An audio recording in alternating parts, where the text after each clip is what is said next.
Começa agora. Diário Econômico Original. Uma análise das principais informações que impactam os mercados, a economia global e do Brasil. Apresentação: Marco Caruso. Bem-vindo mais uma vez ao Diário Econômico Original nesta terça-feira, 13 de setembro de 2022. Animação completa nos mercados ontem. Quer dizer, quase. As bolsas sim valorizaram ao redor do mundo, com as moedas também avançando sobre o dólar. O quase fica por conta da renda fixa, que voltou a subir taxas aqui e lá fora. Falando primeiro então da curva pré-fixada, aqui no Brasil nós seguimos as Treasuries, a curva de juros dos Estados Unidos para aqueles que são menos íntimos, que também subiram seus juros nessa segunda-feira. Sobre esse ponto, sai hoje às 9h30 da manhã a inflação lá nos Estados Unidos. Eu já trouxe aqui para vocês ontem o risco de números mais salgados, principalmente dos núcleos. Talvez a curva de juros tenha respondido a esse risco justamente. Fora isso, aqui no Brasil nós vimos os analistas subindo a inflação projetada principalmente lá para 2024 no Boletim Focus. 2024 é justamente o período que importa mais para o nosso banqueiro central nas suas tomadas de decisão. Ainda nesse contexto, coincidência ou não, uma pauta que surgiu nas minhas conversas com jornalistas recentemente era se a economia brasileira corria o risco de começar a ficar sobreaquecida. Ou seja, qual que é o risco do Brasil crescer mais do que ele aguenta?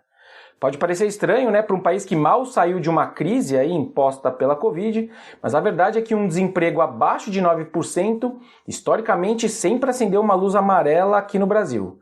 E qual que é o racional aqui? Qual que é a ligação disso com a renda fixa? Bom, se o emprego seguir melhorando, mais até do que a gente está esperando, como tem sido o caso, a gente pode começar a ver pressão de salários para cima, o que fortalece consumo, retroalimenta a inflação e não deixa os juros caírem. Enfim, no final do dia a gente tem que descobrir se essa inflação que está querendo melhorar aqui no Brasil tem vida curta ou não. A minha visão segue a mesma. Uma coisa vai ser o IPCA sair de 12% para 6% no final desse ano, outra coisa vai ser ele chegar a 3%, que é a meta do BC, e o que vai demandar uma persistência na Selic alta.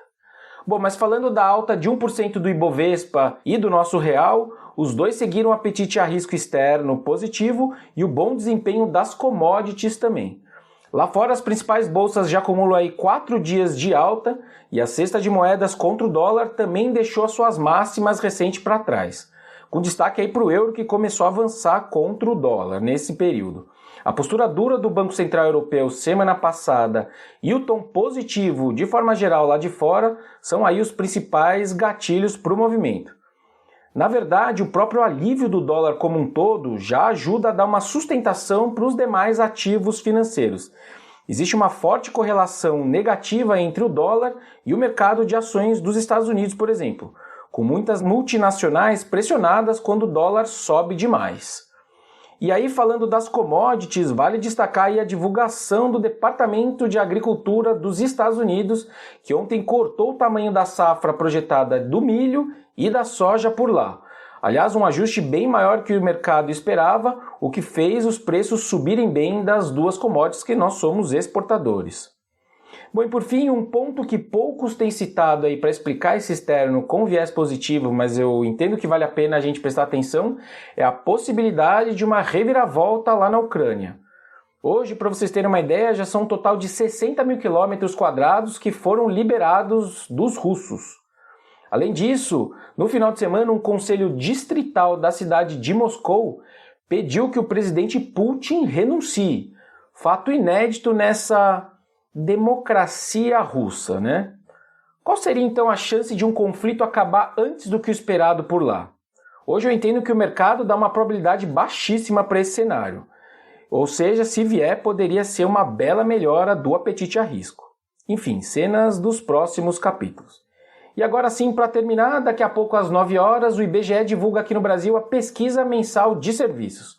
O avanço do setor deve ter se mantido em julho, um bom avanço, impulsionado pela melhora do mercado de trabalho e as transferências extraordinárias de renda que o governo tem feito recentemente, a exemplo do Auxílio Brasil.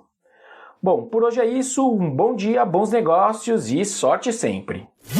Você ouviu Diário Econômico Original. Uma análise das principais informações que impactam os mercados, a economia global e do Brasil. De segunda a sexta, às 7 da manhã, no Spotify e YouTube.